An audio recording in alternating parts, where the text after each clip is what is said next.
I'm ChosenArchitect, and this is Stoneblock 4.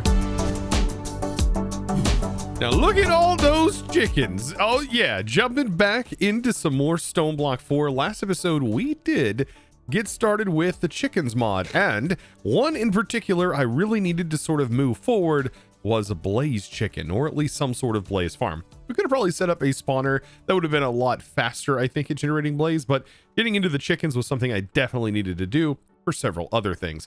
And man, the quality of lives are definitely here. We have glass being auto-produced, different stone variants I can just pull out at any given moment. We can also do log variants too.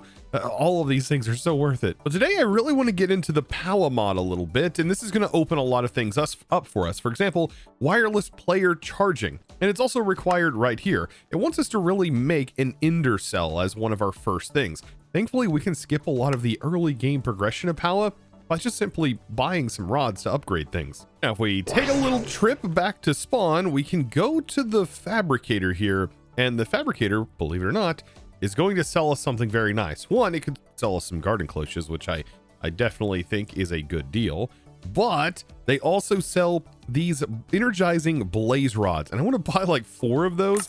I think 4 is going to be more than enough and definitely worth the purchase to get this initial upgrade for the Powah mod. Now, why exactly am I doing this? Well, we need to still work on progression. We've done the right-hand side, we've done the Infernal, we've done the Lightbender, but now we need to work on the Catalyst. And this is going to lead us into some more advanced technologies. We're going to have to get into a lot more mods, but I think now we have all of the stuff to be able to do it. And we're also going to have to work on expanding our AE network, of course. But right now, we're mainly focused on Powah. And Powah has some really good utilities. Not only can it generate power, but it can also allow you to wirelessly transfer power around your base. And that is very, very powerful. And also, not to forget to mention that wireless player charging. This is a thing that mod can do as well. Now, there is one hurdle into actually getting into the Powah mod, and that is the fact that it does require temperature here. We need to maintain 350 Celsius in order for us to get this. So it is going to take a little bit of time to charge up, but if we head over to the world engine, we can get this started up while we work on crafting all of the other components. I've just got to get this powered up and let it start generating that heat, and that is going to definitely ramp up before long, and hopefully we have enough power to get all of this done before we get the infinite wireless power. That's going to be really nice here. Well, the only weird things that we need is fused quartz, which is going to come from the alloyer. Yet again, man, making this alloy smelter is really coming in handy here. And 350 ready to go. Let's toss this bad boy in and just simply wait for it to process up. It's very, very soon, I think we're going to have auto crafting here, and where we won't have to be here to be able to actually do the things. That's going to be coming up, I think, very, very soon. Oh, I should probably actually take these back now. We've got this crafted. There's actually very few things that we have to have heat for, but once we get this wireless set up, yeah, we'll be able to just passively send our heat there. So perfect. Now with the energizing orb, I'm just going to place that right here in the center of the room, and I'm going to carry over some cables. And on those cables, I'm going to place some energizing rods, just so long as these are within 4 blocks. Just assume this is the water source of like a crop, and then on the outsides, you can go up to 4 blocks. But if you ended up placing an energizing rod out here, which would be the 5th block, it wouldn't actually be able to reach this.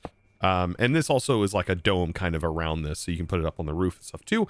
But the goal is just to have them in here for right now, and I am connecting them directly up to the mech cables, which is a great option. Now, in my opinion, it is very, very easy to automate the energizing orb. It does have a few limitations that we've got to keep in mind. For example, this can accept more than 1 item. So I can just toss in 4 of those cables in here, and it just lets me do that. So we got to make sure to sort of regulate how many items go in here, and we can just do that with some vanilla redstone. Now for me, this method has been tried and true, and we want to start from the base and start making alloys from the Powah mod inside of here. So this starts with energizing steel. It's going to require 1 iron and 1 gold, or we could do it in block form, which is also another good way. I think I'm going to do it in block form just so we get these blocks. Unfortunately, as of right now, the time of recording, I can't make the blazing in block form because we do not have a blazing block, but that probably will get added in the future. But everything else can be made in block form except for the nitro as well. Now, because we only want to send 1 at a time, we need to be able to detect if there's items inside of the energizing orb. So if one item goes inside of the energizing orb, for example, this gold, if I was to actually place it inside here correctly, this right here is outputting a signal of 1, which is perfect. That's kind of what we want. But whenever we put another item in, this is going to output at a signal of 2, and then it finishes its craft. We can take advantage of this because this right here is a redstone signal of 1, and then this would need a redstone signal of 2 to be able to channel redstone throughout. So if we use a redstone repeater, we can then take this signal of 2 and amplify it to a full signal strength, which will then lock this hopper, which means when 2 items are in here, that will then complete this circuit and will make sure these hoppers are locked while there are specifically 2 items in. And if we time this right by using like a lever to kind of lock this currently, we can go ahead and set this up. So let's permanently lock this system, and then we'll put our gold in and we'll put our iron in. And then as soon as I turn this off, it's going to allow those 2 items to go in, but only those 2 items in. And this is a very, very early game system to regulating the energizing orb. Now, this is only for 2 items going into it, but what if we have singular items that need to be done? Well, let's kind of rearrange this after this finishes up. Also, by the way, I'm doing this, well, kind of pre-AE autocrafting, because with autocrafting, it is so simple, you don't have to worry about a thing. But I do like showing off how you can do this with vanilla redstone. And looky there, now we've got ourselves a few stacks of energized steel. That is quite a lot that we now have prepped up and ready to go. But like I said, let's now work on the next level, right? Which I believe is blaze rods going in here. Unfortunately, we can't put a whole stack of blaze rods in, but we can do 1 at a time. But if we hopper it in, it is just going to start dumping a whole bunch in here. We don't want that. So we're going to have to find out a way to lock this hopper. And for this, just some other principles of redstone. Redstone can be detected when an item is in here. That is going to mean that this block right here, we are going to have to take the signal directly from this as soon as something is detected in here, and we need to amplify it and get it up to here to lock this hopper. So one of the easiest methods for me to kind of understand is that we're going to take that original signal, amplify it as high as we can, to make sure we can carry it as far as we want. And so we're going to carry that power into this redstone block, and then I'm going to add some slabs up here because redstone can actually be transferred up into a slab, and we're going to get this redstone signal right here. That's going to be lit from the block, and that's just going to be carried all the way up into here and directly onto the hopper, which should lock it. So whenever I put this in, that is going to be 1 at a time now being sent out. You can see that redstone signal just flicking on and off. Very, very simple. And so I've got a stack of blaze rods in here. I'm actually going to add another stack of blaze rods into the system. And then after that, I can do diamond and I can also do emerald. And I'm just going to put those in here because those also follow the same principle of being a singular item that goes in. All right. So hear me out. The next step, we need to get nitro. And this is going to actually require us to have the blazing block, which we're producing right now. It's also going to require us to kill the wither. So let's head over here to our soul sand chicken so I can just grab a few soul sand. I think it's up here. Nope, that is definitely not. That is scrap. There's a soul sand chicken somewhere around here. I just gotta find it. There it is. The one that looks like his beak's cut off. It's kind of disturbing. All right, there's our soul sand. And I kind of just want to head out. I'm not even worried about building a witherproof box or anything like that. I think we can take this guy on without even worrying about that. And you know what? What better place to summon this bad boy than right down here? Yes, for right now we just need 1, but I probably could get by with taking this guy on. I mean, I've fought tougher things, right? We fought the god of the nether, and we came out of there just fine. Oh boy, yeah. That did so much damage to the wither initially. Yep, I don't think we have a problem with the wither. And now I can actually wear my trophy on my head. Look at that. Okay, I can't just settle with literally 1. I can't. We're going to have to take on more of them. So what I can do is I can do something like this, right? We can use our wand to be able to pull this out, and I can fight as many of them as I have skulls to fight them. So I put the skulls in my offhand, click, and we can summon in a bunch at once. Oh, this is definitely going to go well. Yeah, I probably could have gotten more in here, but yeah, I'm sure this will be just fine. Oh boy. There we go. Already we dealt so much damage. Yeah, this is fine.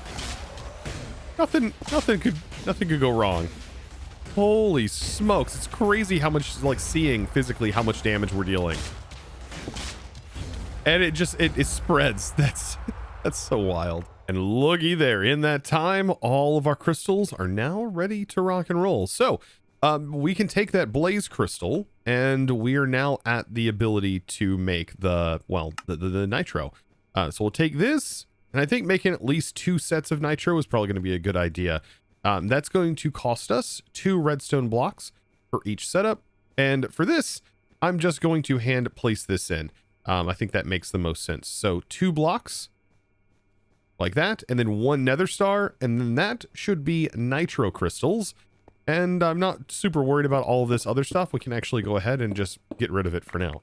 This stuff does cost like 20 million FE, and we are kind of limited with our power transfer of these rods, but I mean, it's going to build up before we know it. And there we go. Look at that. 32 nitro crystals. All right. So now that we have the Powah and we have the nitro, we need to make ourselves an ender cell.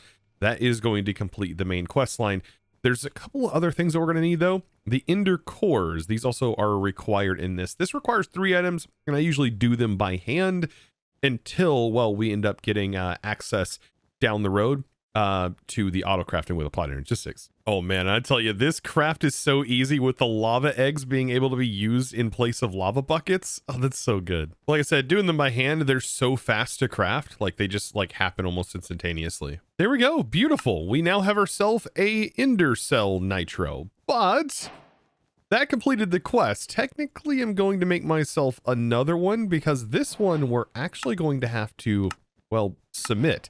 All right, give me something good, and we got a mysterious cube. I mean, not horrible, not really useful either. Kind of good for decoration, but nothing else. It's not really that good outside of that.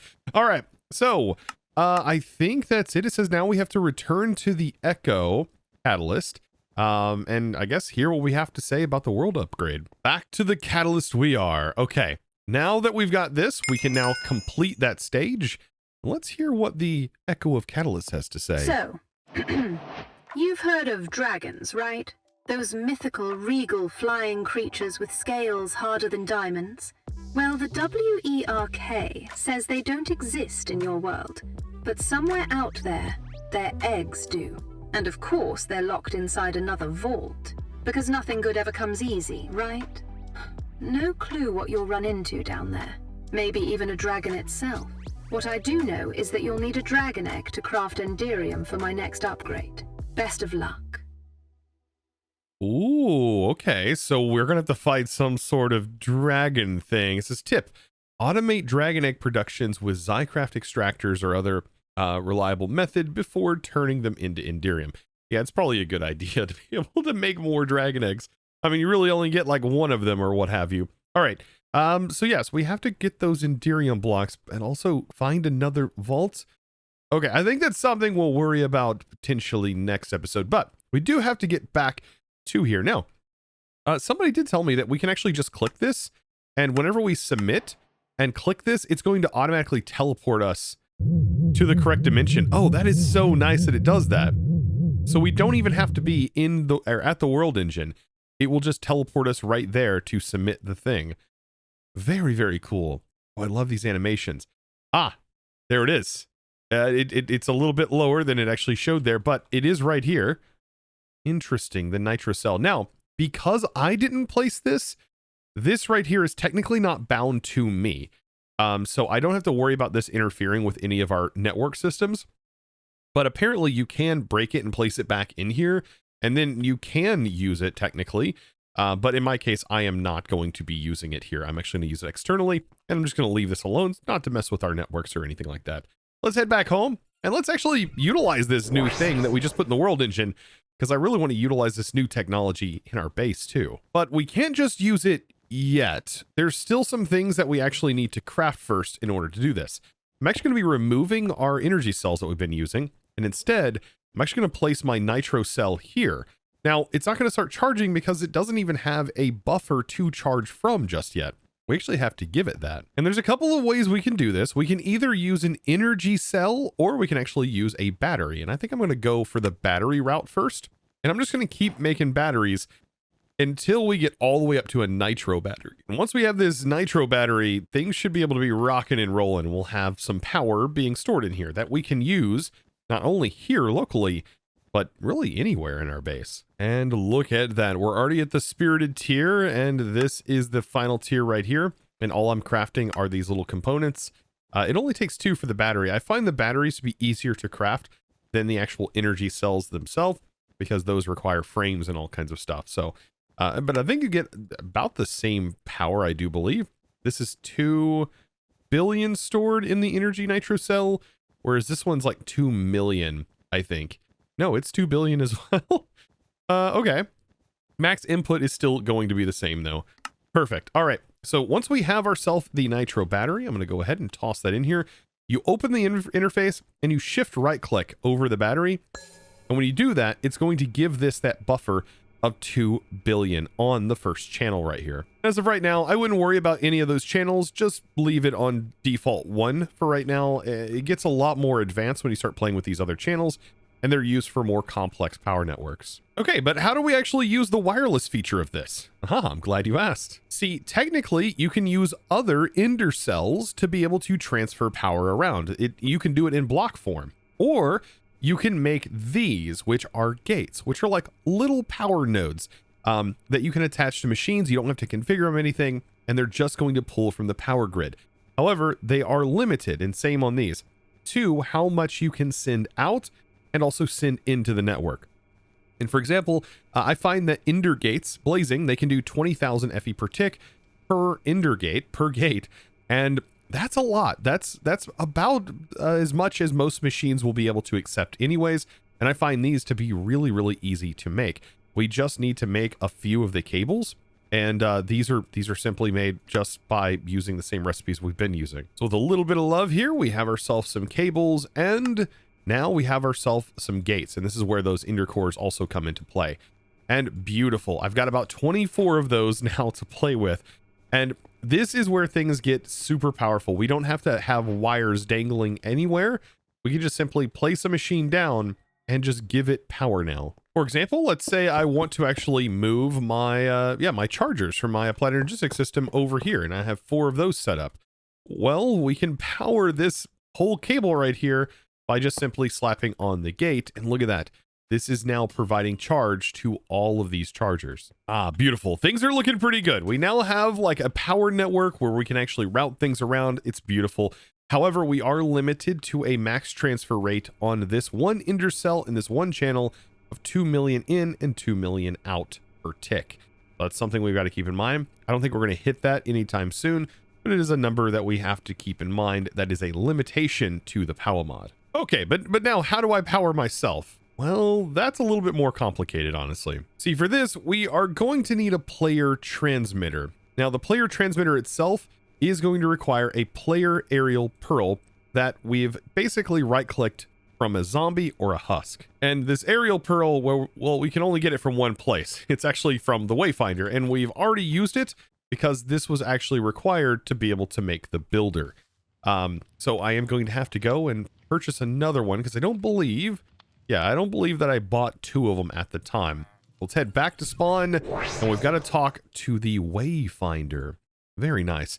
Yet again, this guy is going to scam me for 60 buckaroos here on what is essentially a very cheap item. All right, I get how it is, Wayfinder, you little scammer.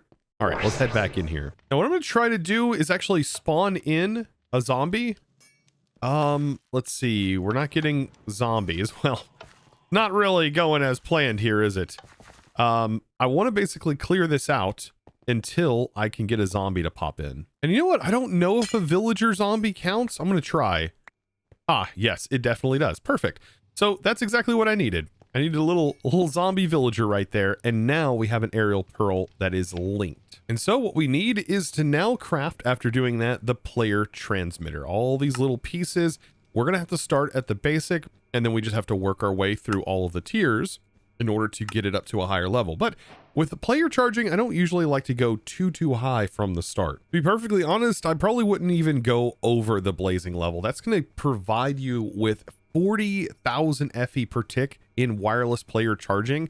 which is quite a lot for most mods. I think I'm just going to stick with blazing level for right now, and what I'm going to do is place this right on top, and by default it is configured to input output, so it is going to be sending power into this this player transmitter, and it has its own internal buffer that is separate from this one. All right, pretty cool so far, but we're actually not charging anything in our inventory just yet, because there is still one more thing we're missing. We're going to need ourselves a card, and this card right here, we just simply make by crafting up these dielectric rods and making a little blank card. Then we make a binding card, which just requires a little rotten flesh, and then we need ourselves some ender pearls, because I think the easiest way to make this a cross-dimensional power card is by throwing some ender pearls until we get lucky and we get an endermine to spawn. Outside of that, you could also just wait for an enderman to spawn in your mob farm, but I find this one to be a lot more fun. And look at that little fella now behind us. Nice. All right, try not to actually kill the thing. We just simply need to right-click it. And there we go. And now we have a binding dimensional card. And then we also need to right-click it, and that is now bound to us, the player. And so I'm going to take this, and then we just put this card into here. And now anything that is in our inventory, even if it's in our main slots up here, will start to get some charge. For example, do I have anything on me that has not fully been charged? I think I have. Everything is actually fully charged here. Oh, goodness. I guess let's, for example, upgrade our Blaze Jet wand into the Void Shift wand, which is the next tier of wand. And notice that just charged up so fast. I mean, this thing allows us to teleport. If I shift right click, I usually like to get rid of the Void Shift itself. I mostly just like the air burst. I'm going to pop into here, go into activate keybind, activate from inventory now that we have inventory charging. And I'm going to set a keybind.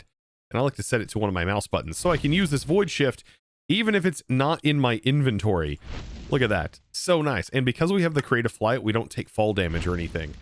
This is a very, very helpful tool for getting around. I tell you, there's still several things that, man, that I just really need to do. Like, for example, we should head back to spawn after making the ability to kind of dash around. And let's head over to the fabricator, for example. Like, I should have bought this a while ago, and I really think it should be significantly more expensive. But we can just simply buy a infinite cobble cell. Yeah, that's unlimited cobblestone inside of our applied energistics system for use throughout our AE system. But we can also go to the catalyst, and the catalyst is offering us an infinite water cell, all of which are pretty easy to get. The cobblestone one being probably one of the most powerful, but getting the water, I mean, that's really convenient. Like, these are some quality of lives that are really, really handy to have. For example, I'm going to throw these down in the bottom here. And I mean, it's just unlimited cobblestone and quite literally unlimited water now inside of our system. And we can just use it anywhere we want. And later on, we can also technically use it to make even more singularities quite a bit faster by utilizing a ME IO port, which is a kind of an interesting setup. But you know what? Now that I have wireless access to power, it means that I can start to move my AE system in a more convenient location. And I do think having an AE chandelier is going to be hilarious and beautiful at the same time. Man, with the way channels work in this, it's gonna be phenomenal. We are going to have a system that should allow us to route our AE system down through the bottom, and then we can have like a controller network that's up top. And oh boy, I've got some big plans here. And there's still a lot more for us to do, well, following the guide through the quest book. I mean, we now have to take on a chicken jockey. It says, like taking candy from a baby. It says, now that the world engine can handle some ender crafts, you will need to get your hands on a dragon egg without going to the end. And it says, within the end ring, you'll be able to find a very special vault with a dangerous fight inside. Ooh, it says dangerous. And maybe a dragon egg. Okay. It says, you will need to craft the mighty ender chicken egg and use it in the center of the ring to summon the boss. Very cool. It goes on to say, once you have your hands on one, the world engine should be able to extract its essence into block form. It says, return the echo catalyst once again to find out how to upgrade your world engine. Awesome. Oh, and are we going to get access to the extractors? Oh man, because like extractors are so nice. Oh yes, actually I think we already have access because we have Fortron infused. I think we can actually just rerun the Fortron vault, by the way. to get even more of this quickly. Yeah, that's another thing we can do. That's right. We do have more Fortron infused blocks right here, which, I mean, I think we can craft Fortron. Yeah, it just requires platinum, which we do get from Instone, but I actually now have a platinum chicken. So we technically have platinum, which is no problem whatsoever to just craft this with some more Fortron. And see, this is why we need AE. AE can handle all of the fluids and can literally just send any of the recipes, inject it directly into that machine, into the world engine, and we can just craft it upon demand. Oh, we are getting there. But that, my friends, is going to have to wait until next episode, because today we are all out of time. And so if you did enjoy today's episode, be sure to click that subscribe button if you haven't already, and well, give this video, guys, a huge thumbs up. And with that being said, it's time to thank the amazing supporter of today's episode. And that amazing thanks, well, that's going to go out to Radioactive Lee. Thank you so much for your amazing support and choosing to support me over in the Discord by becoming a Discord premium member and supporting my content in just one of the best ways possible. You absolute boss. Thanks to all of you guys for watching. I'll see you in the next one. And as always, yet again, thanks for watching. Bye.